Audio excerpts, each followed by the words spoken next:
창세기 35장 1절에서부터 5절 말씀 교독하겠습니다. 1절 말씀. 하나님이 야곱에게 이르시되 일어나 베델로 올라가서 거기 거주하며 내가 내 형 에서의 낯을 피하여 도망하던 때에 내게 나타났던 하나님께 거기서 제단을 쌓아라 하신지라. 야곱이 이에 자기 집안 사람과 자기와 함께한 모든 자에게 이르되 너희 중에 있는 이방 신상들을 버리고 자신을 정결하게 하고 너희들의 의복을 바꾸어 입으라. 우리가 일어나 베델로 올라가자. 내 환난 날에 내게 응답하시며 내가 가는 길에서 나와 함께 하신 하나님께 내가 거기서 제단을 쌓으라 하노라 하매 그들이 자기 손에 있는 모든 이방 신상들과 자기 귀에 있는 귀고리들을 야곱에게 주는지라. 야곱이 그것들을 세겜 근처 상수리 나무 아래에 묻고 5절 말씀 다 같이 그들이 떠났으나 하나님이 그 사면 고을들로 크게 두려워하게 하셨으므로 야곱의 아들들을 추격하는 자가 없었더라. 아멘. 야곱과 그 가족들이 큰 위기를 맞이했습니다. 그들이 이제 막 정착해서 살던 곳을 떠나서 베델로 가야만 하는 긴박하고 절박한 사정이 생겼습니다. 왜 이런 어려운 일이 일어났습니까? 그 배경이 창세기 34장에 잘 나타나 있습니다. 긴 이야기를 짧게 하면 야곱이 형 에서와 싸우고 하란으로 도망갔습니다. 그곳 삼촌 라반의 집에서 20년이라는 세월을 보냈습니다. 그곳에서 아내를 얻고 자녀들을 얻어 가정을 이루었습니다. 그러나 야곱은 삼촌 라반을 도망치듯 떠나야만 하는 사정이 생겼습니다. 고향으로 돌아오고 싶었지만 형 에서가 무서웠습니다. 그러나 천사와 씨름하여 이겨서 이스라엘이라는 이름을 얻고 용기 있게 형님을 맞이해서 화해했습니다. 모든 문제가 해결되는 듯 했습니다. 야곱은 세겜성 앞에 장막을 치고 정착했습니다. 정착하자 야곱의 딸 디나가 세겜성을 구경하러 외출했습니다. 당연한 일이 아닙니까? 아마도 디나는 아름다운 여성이었습니다. 아름다운 젊은 여성이 지나가면 남자들은 침을 흘리는 것이 예나 지금이나 같습니다. 세겜성의 추장이요 그 땅의 어른인 하모르의 아들인 세겜이라는 사람이 디나를 끌어들여서 강간을 했습니다. 세겜은 디나를 사랑한다고 하면서 결혼하게 해달라고 야곱에게 졸라댑니다. 이 모든 사실을 안 야곱은 화가 대단히 났습니다. 그러나 세겜성의 추장을 상대해서 싸울 수도 없는 형편이 아닙니까? 양치는 아들들이 돌아오기만 기다렸습니다. 아들들이 돌아왔을 때 가족 회의를 했습니다. 세겜성에 있는 모든 남자들이 할례를 받으면 이 결혼을 허락하기로 했습니다. 세겜성의 추장은 디나를 너무나 좋아했습니다. 그래서 온 성에 있는 남자들을 다 설득해서 할례를 받게 했습니다. 그 성의 추장이 원하니 어떻게 합니까? 세겜성의 모든 남자가 할례를 받았습니다. 모든 남자들이 수술을 받은 후 3일 후에 모두 괴로워할 때에 디나의 친오빠가 되는 시므온과 레위는 칼을 빼어들고 성에 들어갔습니다. 괴로워하는 모든 남자들을 죽이고 하몰과 세겜까지도 죽여버렸습니다. 또한 남아있던 모든 형제들이 몰려가서 세겜성을 노략했습니다. 이제 문제는 더 크게 확대되었고 야곱은 큰 위기에 처하게 된 것입니다. 세겜성에는 아직도 남아있는 사람들이 있습니다. 또한 사방 고을에 있던 사람들이 있습니다. 그들이 연합해서 야곱과 식구들을 죽이러 쫓아온다면 어떻게 되겠습니까? 그 지방 사람들이 야곱의 아들의 행위에 대해서 얼마나 분노했겠습니까? 야곱과 그 가족들이 전멸 위기에 처하게 된 것입니다. 그때에 하나님께서 야곱에게 나타나셨습니다. 창세기 35장 1절 말씀 읽겠습니다. 하나님이 야곱에게 이르시되 일어나 베델로 올라가서 거기 거주하며 내가 내 형 에서의 낯을 피하여 도망하던 때에 내게 나타났던 하나님께 거기서 제단을 쌓으라 하신지라. 하나님께서 나타나셔서 베델로 올라가서 그곳에 살면서 단을 쌓으라고 지시합니다. 베델로 올라가서 단을 쌓으라는 말은 그곳에 가서 하나님께 예배드리라는 말입니다. 예배 드리라는 말은 그곳에서 하나님을 다시 만나라는 말입니다. 베델은 어떤 곳입니까? 야곱이 형 에서가 노에서 죽이려 하자 에서를 피해서 하란으로 도망가고 있었습니다. 도망가다가 하나님을 만난 곳입니다. 절박한 심정으로 도망갈 때 하나님을 만난 곳입니다. 야곱이 생애에서 가장 외롭고 어려울 때 하나님을 만난 곳입니다. 또한 가장 어려울 때 하나님께서 위로와 약속을 주신 곳입니다. 또한 그 위로에 너무나 감사해서 야곱은 서원했습니다. 돌기둥을 세우며 하나님의 전이 되게 하겠다고 약속했던 곳입니다. 그러므로 베델로 올라가라는 말은 하나님께서 야곱에게 주신 순수한 첫 신앙으로 돌아가라는 도전의 말씀입니다. 창세기 28장 10절에서 15절에 이때의 사정이 자세히 기록되어 있습니다. 야곱이 하란으로 도망가던 중에 해가 져서 밤을 지나게 되었습니다. 야곱이 돌베개를 하고 자던 중에 하늘에 이르는 사닥다리가 있는 것을 보았습니다. 신비한 사닥다리를 보았습니다. 하나님의 사자가 오르락 내리락 하는 것을 보았습니다. 또한 하나님께서 그 위에 서서 말씀하셨습니다. 야곱은 형을 속이고 도망가는 절박한 처지에 있었습니다. 그러나 베델에서 하나님께서 특별한 약속을 주십니다. 첫째, 내가 누워있는 땅을 내가 너와 내 자손에게 주리라고 했습니다. 28장 13절 하반절 말씀. 두 번째 약속입니다. 내 자손이 땅의 티끌과 같이 많이 있어서 내가 서쪽과 동쪽과 북쪽과 남쪽으로 퍼져나갈지며 땅의 모든 족속이 너와 내 자손으로 말미암아 복을 받으리라 라는 약속입니다. 28장 14절에 나와 있습니다. 세 번째, 내가 너와 함께 있어 내가 어디로 가든지 너를 지키며 너를 이끌어 이 땅으로 돌아오게 할지니라. 내가 내게 허락한 것을 다 이루기까지 너를 떠나지 아니하리라 라고 했습니다. 약속했습니다. 28장 15절 말씀입니다. 첫째는 땅의 축복이요, 둘째는 자손의 복이요, 셋째는 임마누엘의 복입니다. 땅의 복이라는 것을 땅을 소유하는 물질적인 개념으로만 생각할 것이 아니죠. 우리가 영향을 미치고 사는 땅을 의미하지 않습니까? 물론 땅을 많이 소유하면 좋겠지만 소유하지 않아도 좋은 영향을 미치고 그곳에서 좋은 일하고 모범적인 일하면 그 땅이 우리 땅이 되는 것이 아닙니까? 두 번째, 자손의 복이라는 것도 그냥 자손의 숫자만 많은 것이 아닙니다. 하나님을 경외하는 신앙의 유산을 자손들에게 잘 물려주어 좋은 신앙 가진 자손들을 가지는 것입니다. 세 번째, 임마누엘의 복입니다. 임마누엘의 복을 받은 사람은 아무리 어려운 일을 당해도 하나님께서 같이 함으로 해결할 수 있습니다. 그 마음에 평화를 가질 수가 있습니다. 야곱과 그 가족들이 큰 위기에 처해 있습니다. 그런데 하나님께서 이제 다시 임마누엘의 복을 회복하시겠다는 약속입니다. 얼마나 큰 위로가 되었겠습니까? 베델이라는 말은 문자적으로 하나님의 집이라는 뜻입니다. 베델, 하나님의 집이라는 뜻입니다.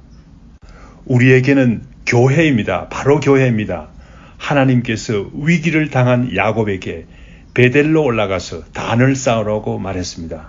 이 말씀에 주는 교훈은 무엇입니까?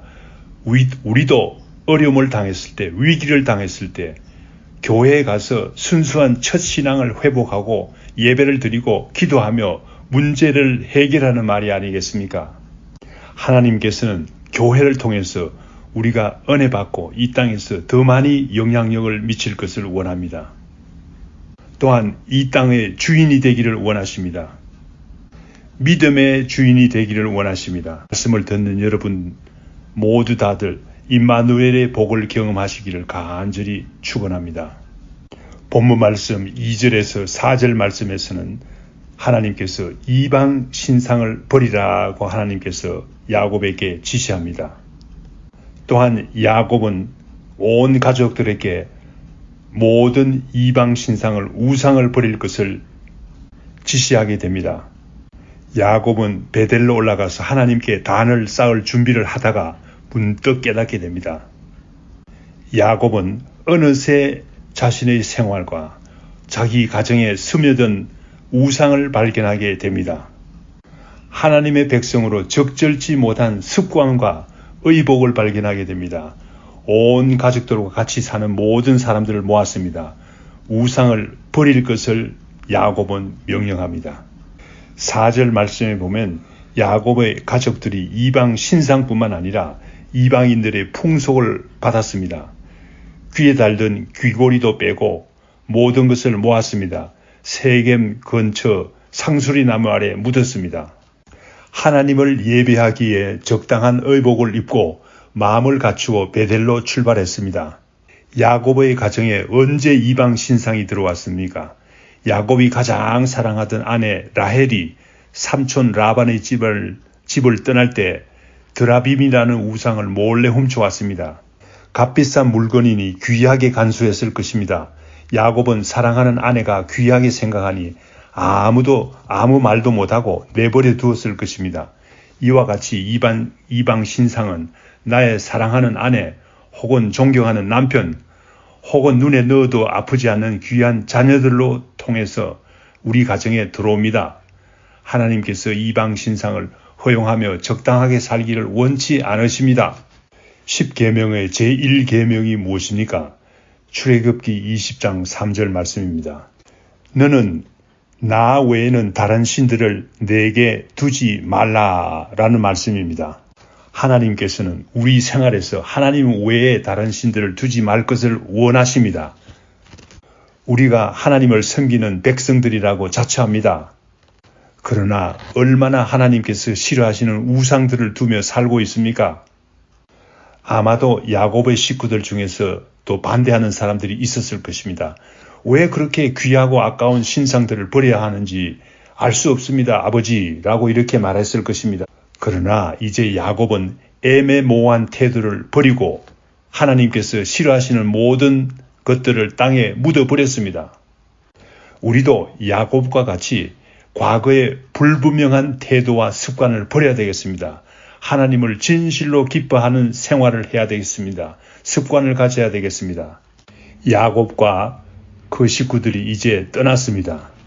베델을 향해서 떠났습니다. 어떤 일이 일어났습니까?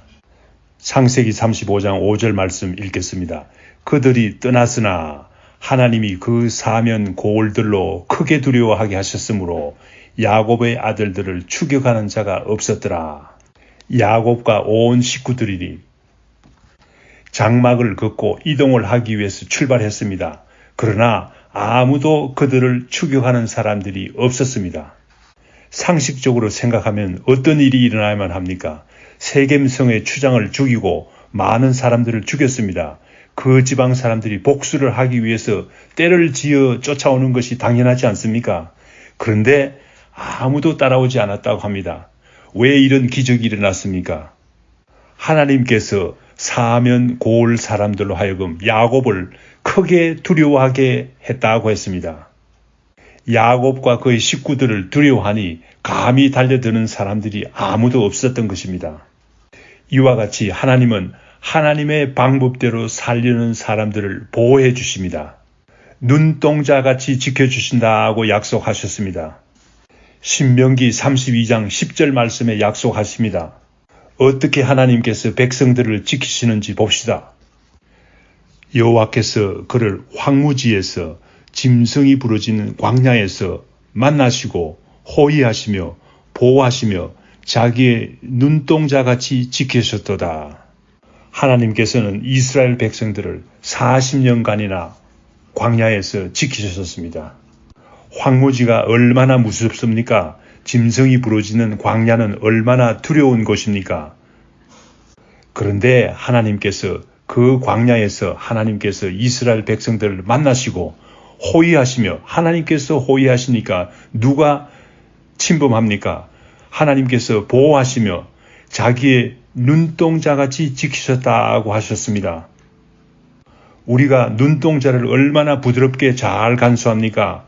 하나님께서 우리를 그렇게 지켜주신다는 말씀입니다. 1846년쯤이었습니다. 목사를 지원하는 한 젊은이가 의사가 다음과 같이 권고했습니다. 여보게 청년, 이런 병약한 몸으로 목회를 하면 1년 후에 사명하고 말 것이네. 그만 포기하시게. 그러나 그 젊은이는 순교한다는 각오로 복음을 전거했습니다. 목사가 되었습니다. 또한 불우한 이웃을 위해서 구제 사업을 했습니다. 그는 무려 84세까지 살았습니다. 그 옛날에 84세까지 살기가 쉽지 않습니다. 그가 누구입니까? 그가 바로 구세군을 창설한 윌리엄 부스입니다. 윌리엄 부스 목사님이십니다. 그는 말년에 회고했습니다. 내가 젊을 때에 의사가 나를 버렸습니다. 그런데 나도 의사를 버렸습니다. 그리고 전능하신 하나님만 의지했습니다. 이 믿음이 나를 지켜주었습니다. 라고 고백했다고 합니다. 야곱은 어려울 때에 온 가족들과 더불어 베델로 올라갔습니다. 하나님께 예배하기 위해서 올라갔습니다. 하나님을 만나서 첫 신앙을 회복하기 위해서 올라갔습니다. 야곱과 그의 가족들은 위기에 처했을 때, 큰 위기에 처했을 때 순수한 신앙을 되찾았고 하나님의 보호하심을 경험했습니다. 우리 성도님들도 어려울 때에, 위기에 처했을 때 하나님의 집인 교회를 통해서 순수한 신앙을 되찾기를 간절히 축원합니다. 하나님께서 주시는 위로와 보호하심을 경험하기를 간절히 축원합니다. 이사야 26장 3절 말씀입니다. 주께서 심지가 견고한 자를 평강하도록 지키시리니 이는 그가 주를 신뢰함이니이다. 아멘. 다 같이 기도하겠습니다. 야곱과 그의 가족들은 큰 위기에 처했었습니다. 그런데 하나님께서 베델로 올라가서 예배드리라는 하나님의 명령이었습니다. 하나님의 명령을 따랐습니다. 모든 우상을 버렸습니다. 하나님을 신뢰하기로 작정했습니다. 모든 세상의 습관을 버리고 하나님의 약속대로 앞으로 나아갔습니다. 아무도 추격하지 못했습니다. 주위에 아무도 야곱과 그의 가족들을 해치지 못했습니다. 하나님께서 지켜주셨기 때문입니다. 주님, 우리도 이와 같은 임마누엘의 축복을 받을 수 있도록 주님께서 저희들의 마음을 주관하여 주시옵소서. 야곱이 베델의 신앙을 회복한 것 같이 우리도 우리 교회를 통해서 순수한 신앙을 다시 회복하기를 원합니다. 이 모든 말씀 예수님 이름으로 기도드립니다. 아멘.